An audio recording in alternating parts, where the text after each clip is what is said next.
네, 이어서 37쪽 프로바이오틱 섭취량.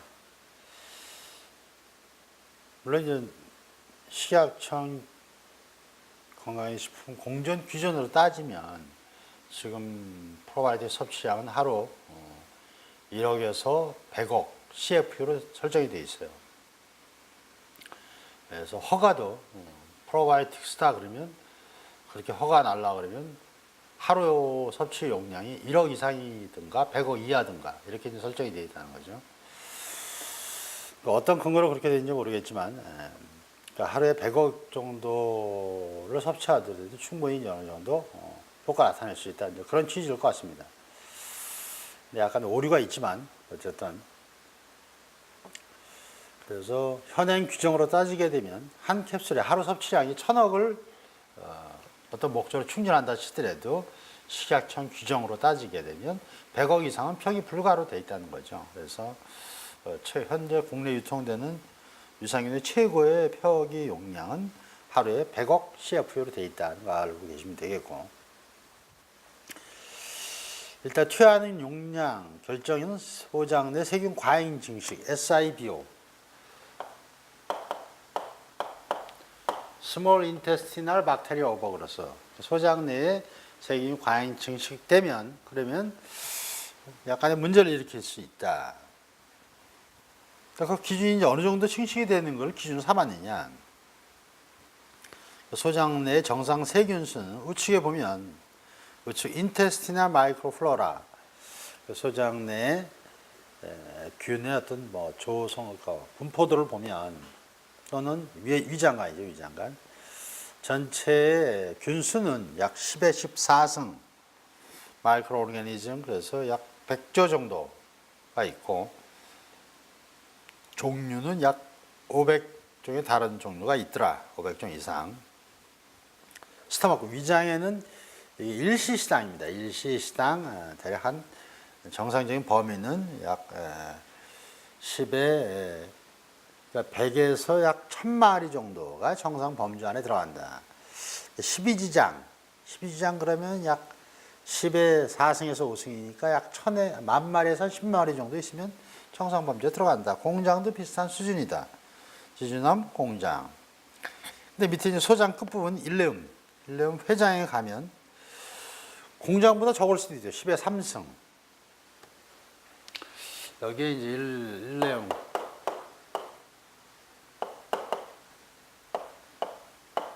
회장이 약 10의 3승에서 약 10의 7승 정도. 그럼 1000마리에서 1000만 마리예요. 1000만 마리 정도가 정상 범주다. 그러니까 SIBO라는 건 여기에서 이거 이상 증식된 걸 얘기하는 거겠죠. SIBO. 1000만 마리 이상 증식되는 거. 그러면은 이제 문제가 좀 생길 수 있다. 그런 뜻이고. 그래서 예전에 지금 1억에서 식약청 기준으로 해서 1억에서 100억 CFU RDA 1일이죠. 1일 하루. 이렇게 규정이 돼 있는데 예전에는 이 규정이 이렇게 돼 있었어요. 1000만 마리 7승 1일 1일 이상 이렇게 돼 있었습니다. 예전에 2007년 1월 7월 1일인가 하여튼 그 전에는 이런 규정을 쫓았습니다. 1000만 마리 이상이 돼 있습니다. 그래서 예전에 유산균 제품들은 1000만 마리만 들어있으면 유산균으로 허가가 났었는데 지금은 좀 올라간 거죠. 그러니까 이게 소장에서 정상이 10의 7승이니까 이 이상 증식이 되면 이 정도 먹어서 이걸 억제한다. 그런 차원이었는데 넌센스입니다. 넌센스. 보면 그 밑에 대장으로 가면 대장이나 이제 충수돌기 맹장 쪽에 보면은 거기에는 분포도가 10의 9승에서 10의 12승이에요. 대장. 충수돌기 포함해서 대장. 콜론에는 약 10의 9승에서 10의 12승. 그죠? 12승. 그러면 이게 10억. 이게 1조예요, 1조. 10억에서 1조. 일시시당 그렇습니다, 일시시당. 그러니까 대부분의 세균은 어디에 직결되어 있다고 볼 수 있어? 대장에 직결되어 있다는 거죠, 대장에. 기록지 1.5m 안에. 그러니까 여기에서 공간이 워낙 좁으니까 대장에서 뭐요? 밑으로 빠지면 어떻게 되는 거예요? 대변으로 나오는 거죠. 그러면 걔도 사망입니다. 예. 왜? 대장은 뭐예요, 주로? 대장에 있는 지역이요, 대장 지역이. 대장은 현기성 지역에서 현기성 지역. 현기성 지역. 그래서 산소가 비교적 희박한 지역이다. 여기 사는 애들은 뭐예요? 산소가 없는 지역에 잘 사는 애들이에요. 밑으로 탁 빠져나갔다 대변으로 그럼 뭐예요? 산소에 노출되잖아요. 그러니까 대부분 사망합니다. 나오면. 그러니까 얘들이 어떻게든 간에 여기에서 이제 빠져나가지 않으려 억작같이 여기서 떼를 쓰겠죠. 근데 일부는 뭐예요? 여기에도 산소가 있는 지역에서 사는 애들이 있다는 거예요. 좀 생존력이 있는 애들이. 그러니까 빠져나가지 않고 어디로 올라오려고 그래? 자꾸만 소장으로, 회장으로 끼어 올라오려고 하는 거죠. 근데 이 회장하고 대장에 어떤 막이 있어요, 막. 일리오스칼밸브 해맹판이라는 게 있습니다. 해맹판. 일종의 이제 관략근 같은 판이 딱 있단 말이에요. 그래서 열로 이렇게 올라오는 걸 차단하는 거죠. 못 올라오게. 차단합니다. 차단한다. 근데 이 해맹판을 손상시키는 거, 이거를 자꾸만 손상시킨다. 그러면 대장에서 가스가 많이 찬다. 가스가 많이 찬다. 이 가스가 대부분 이걸 해맹판을 손상시키는 요인으로 작용합니다. 또한 변비가 있다. 그럼 더 심해진다는 거죠. 이런 조건을 갖추고 있다. 그러면은 뭐예요? 해맹판을 손상시키는 요인을 많이 갖고 있다. 해맹판이 손상이 되면 뭐예요? 유액이 잘 올라올 수 있다는 거예요. 그래서 이런 부분하고 그 약국에서 활용되는 뭐예요? 대장성 하제. 대장성 하제. 대장성 하제의 특징은 대장 점막 안쪽에 고위층에 있는 수분을 자꾸만 빨아들입니다. 이렇게 빼. 그 대장이 이렇게 있으면 여기 대장에 있는 대장 고위층에 있는 수분을 자꾸만 이게 안쪽으로 빼내는 거죠. 이렇게. 그래서 여기에 물이 풍부하게 이렇게. 대장압이 올라가죠. 이렇게 되면 대장압이. 대장 압력이 상승을 하니까 어디 쪽으로 미쳐? 해맹판에 미친다는 거예요. 해맹판. 그래서 해맹판 잠깐 이렇게 꽉 조이고 있는데 못 올라오게 쪼이고 잠깐 압력이니까 해맹판이 손상을 벌어질 확률이 높아지고. 그래서 대장성 하제를 자주 복용한다. 그런 경우에도 이제 우리 약국에서 활용되는 변비약이 그런 문제를 일으킬 수 있다. 그러니까 변비약을 상습적으로 복용하게 되면 뭐 대장압의 능력을 압을 올려서 해맹판을 손상하는 그런 요인으로 작용한다. 근데 소장 내 정상 세균수가 약 10의 4승에서 7승인데 또는 3승에서 7승. 1000만 마리 미만이어야 되는데 대장의 현기성 세균이 올라와가지고 이게 1000만 마리가 어느 정도? 이게 이제 10억이 돼요. 10의 9승. 약 100배 증가된 거죠. 100배. 10억 이렇게 숫자가 2 이상 증가가 되는 현상을 SIBO를 한다. SIBO. 그렇게 되면 typical symptom of SIBO. 설사. 그러니까 툭하면 잘 설사한다라든가 가스 자주 찹니다. 그리고 가끔가다 배 아픕니다. 이게 심하면 뭐라 그래요? 심하면 식중독이라 그래요. 그럼 빨리 병원에 가서 조치를 취해야 될 것이고 평상시에 자주 이렇게 마일드하면서 약간 짜증나게 이렇게 반복이 됩니다. 그게 이제 유해균이 자꾸만 소장에서 증식돼서 장루선을 일으키고 있는 증상이라는 뜻이에요. 반복이 되면 영양 흡수도 잘 안 되니까 체중도 자꾸만 잘 먹어도 살 안 찝니다. 또는 그것 때문에 빈혈. 그러다 보니까 영양 실조도 약간 올 수 있다. 요즘에 이런 사람 별로 없다는 거야. 대부분 뭐야? 아이고 이거 좀 많이 먹고 잘 먹고 과영양으로 인한 것이 많지. 그래서 이런 부분은 증상은 대략 이렇다 치고 하지만 이런 사람도 있긴 있습니다. 그러면 핵심이 뭐예요? 10억이에요. 10억. 10억이 최하라는 거예요. 최하로 설정한 겁니다. 최하. 최고가 아니고 올라왔는 증식이 되는데 100억이 될 수도 있죠. 또는 100억 이상 1000억이 될 수도 있다는 거야. 최하가 10억이라는 것이지. 그러니까 우리가 섭취량은 뭐예요? 최하에다 맞춰놨다. 최하. 지금 그러면은 10억이 증식됐다. 그러면 지금 투여량은 뭐 100억을 최고 용량 100억을 먹는다. 이렇게. 그럼 100억을 먹어가지고 이렇게 해서 10억하고 도달해서 쌓으면 그러면 어느 정도 생산이 있지 않겠느냐. 근데 문제는 뭐예요? 유산균이 대부분 다 100% 살아가지 못한다는 겁니다. 그러니까 뭐래? 코팅하고 자용성 이렇게 하는 거죠. 그러면 여기에만 이런 증상이 있다. 그러면 그렇게 해서 먹는 것도. 그러니까 소대장의 질환에만 국한돼 있다. 그러면은 그렇게 장용성으로 뭘 처리를 해서 그래서 최대한 살려서 여기서 맞짱 뜨게 하는 거. 다 아이디어입니다.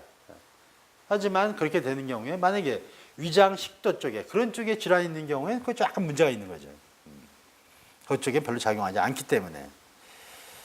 그러면 어쨌든 간에 별 특별한 장치 없이 섭취했을 경우에 그런 게 어느 정도 살아가겠느냐. 대략 생존율, 경구 투여시.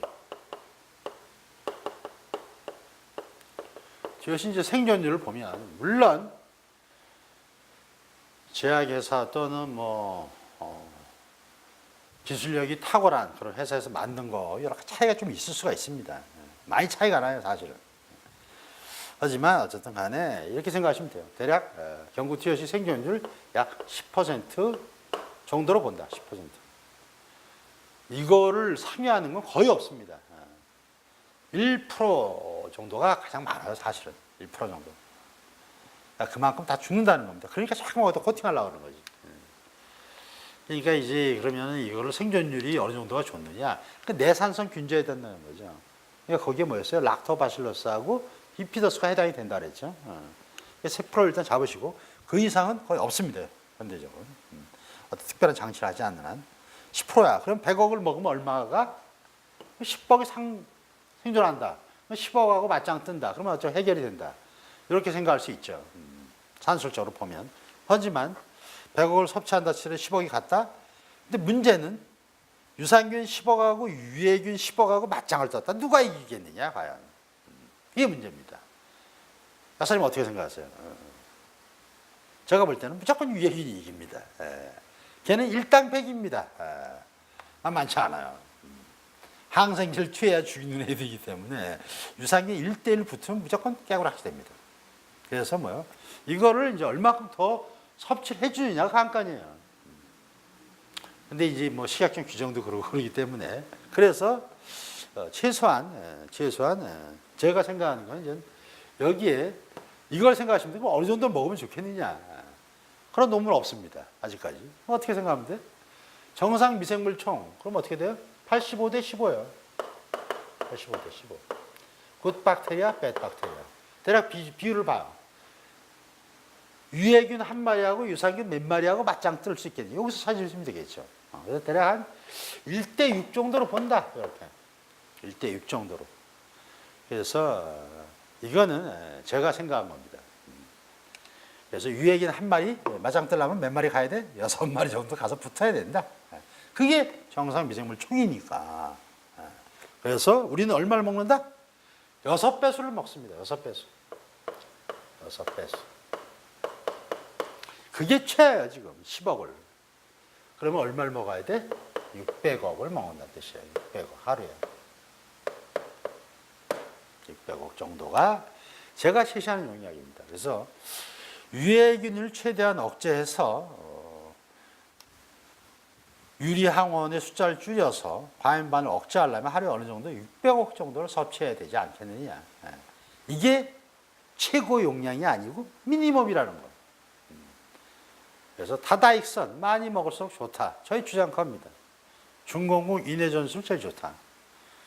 그렇지 않으면 개별 인증된 특허의 어떤 기능이 있다. 그런 걸 뭐 섭취하든가 둘 중 하나입니다. 그리고 대부분의 한국 사람은 역류성 식도염, 그다음에 위염이 많기 때문에 코팅해서 먹지 않는다. 그런 질환에 위염이나 역류성 식도염에는 유산균은 이거 뭐예요? 생균이기 때문에 살아서 뭐예요? 살아서 점막에 이렇게 부착이 돼야 돼요. 부착 한번 설명드린 적 있죠. 부착. 그러니까 선모 같은 게 이렇게 쭉 해가지고 거기에 딱 뮤신 거기에 딱 붙어가지고 거기 딱 해서 거기에서 정착을 해야 됩니다. 죽어 있는 건 붙지 않아요. 그런데 면역 세포 유해균에 맞짱도 못 뜨고. 그래서 접촉을 해야 식도염이 있어. 그러면 거기에 효과 좋으려면 어떻게 해야 돼? 여기에 가서 접촉을 해야 됩니다. 그래가지고 꿀꺽 삼켰어. 그럼 접촉이 됩니까, 거기에? 코팅까지 했어. 장에서와 소장에서 여기까지 어떻게 올라오냐고, 걔가. 위장도 마찬가지. 그래서 식도나 위장 간질하면 뭐 복용법이 틀립니다. 접촉하게끔. 유산균의 복용법 중요한 포인트가 있어요. 그 부분에 접촉이 돼야 됩니다. 만약에 그런 거 안 하고 영양제로 먹을 것 같으면 그러면 사균차 먹어도 됩니다. 락테올 같이. 사균차라는 건 뭐예요? 죽었어, 애가. 죽었는데 죽기 전에 뭐래? 그러니까 뭐 우유 같은 데 이렇게 배지를 해가지고 얘를 키워. 그러니까 걔가 그걸 먹고 좋은 물질을 생산하는 애. 시어체인 애시드. 그래가지고 프로피오닉 애시드, 부타이릭 애시드 뭐 이런 짧은 지방산을 그런 것들이 산성 물질이에요. 그래서 장의 폐하 같은 거 약간 낮춰줘서 유해균이 억제하게끔 그런 식으로 해서 그런 유익한 물질들을 만들어 놔 있는 상태야. 그 상태에서 유산균을 하고 그다음에 그 물질을 먹는 거죠. 그게 사균체의 유산균이에요. 그건 프로바이오틱스랑 안 그래요. 죽어 있기 때문에. 유산균 생성 물질이 들어간 그런 물질이라고 그러죠. 대부분 식품입니다. 식품. 그렇게 따지면 요구르트나 뭐 그런 거랑 큰 차이가 없는 거죠. 사균차라는 게. 그래서 면역학적으로 쓸 때는 사균차는 약간 좀 일단 제외합니다. 어차피 점막에 붙을 수도 없고 죽어있는 애들이기 때문에 면역세포하고 상호작용하지 않는다. 이게 일종의 영양소라고 보면 돼요. 영양소. 소화되기 잘 그런 유익한 물질이 들어있는 영양소라고 볼 수 있습니다. 근데 사균차는 또 특성이 뭐냐면 설사 같은데 설사 위주로 되어 있는데 사균차가 좀 잘 듣는 편이에요. 생균보다는. 왜 그러느냐? 사균차는 이미 들어가서 유익한 물질을 만들어 놓은 걸 섭취하기 때문에 그래서 조금 유해균을 억제하는데 단실 내의 효과는 좀 빠른 편입니다. 생균은 뭐예요? 들어가서 살아남아서 물질을 만들어야 되걸라. 그러니까 좀 시간이 걸린다는 거지. 그래서 사용하는 방법에 따라서 설사 위주에 있는 사람이다. 20년 동안 설사로 사는 사람이다. 그런 경우는 뭐예요? 생균하고 사균체를 혼합해서 투여하는 게 더 유리하다는 거예요. 효과면으로 따지게 되면 사균체가 더 유리할 수도 있지. 하지만 면역학적인 기능은 기대하기 쉽지 않다. 그런 뜻입니다. 그래서 여기서 이제 꼭 기억해야 될 게 이렇게 하루에 대략 투여하는 RDA로 따지게 되면 프로바이오틱스 약 600억 정도 섭취해야 면역학적인 기능을 기대할 수 있다. 그런 뜻입니다. 그래서 그 정도 넘어가고 38쪽으로 넘어가서 이 앞에서 설명드린 프로바이오틱스 기준을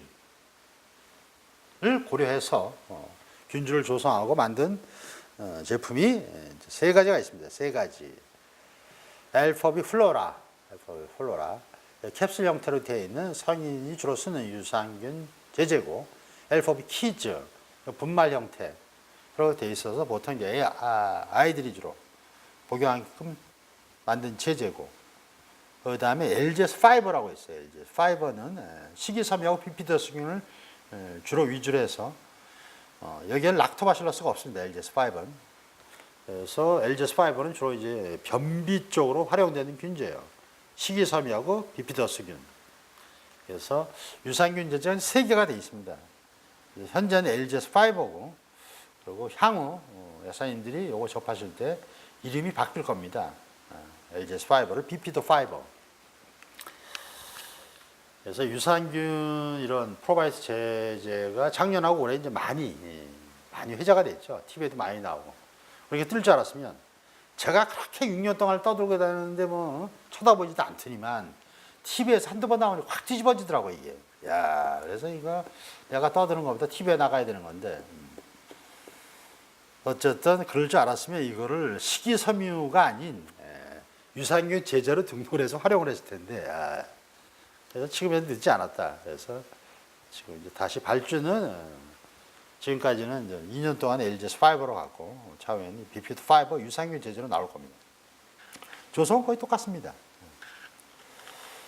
그래서 일단 초점은 장내 미생물 총 그 비율을 이제 맞추기 위해서 이제 유익균을 계속 공급해 줌으로써 면역계 평형을 맞춘다. 그런 이제 초점이 맞춰져 있고 가장 포인트는 두 번째 유해균 사멸. 그러니까 억제도 좋지만 사멸하는 거, 유해균을 효율적으로 죽일 수 있는 거. 그런 대표적인 균주 중에 하나가 락토바실러스 균주 중에서 락토바실러스 람노소스입니다. 람노소스. 현재로서는 이제 가장 면역학적인 기능으로 봤을 때는 얘가 이제 가장 상위 그룹에 있는 균주다. 락토바실러스 람노소스. 그다음에 이제 그 균주에 대한 설명들, 균종이죠. 균종. 각각의 균종에 대한 성분들로 바로 이어질 거니까. 그다음에 이제 요즘에 이제 화두가 그 T 조절 세포, 레귤레이티드 T셀의 분화가 도움이 되는 거. 요즘에는 2010년도부터의 화두는 어쨌든 트래그셀이에요, 트래그셀. 뭘 먹었는데 트래그셀 숫자가 증식이 되더라. 트래그셀 숫자가 많아지더라.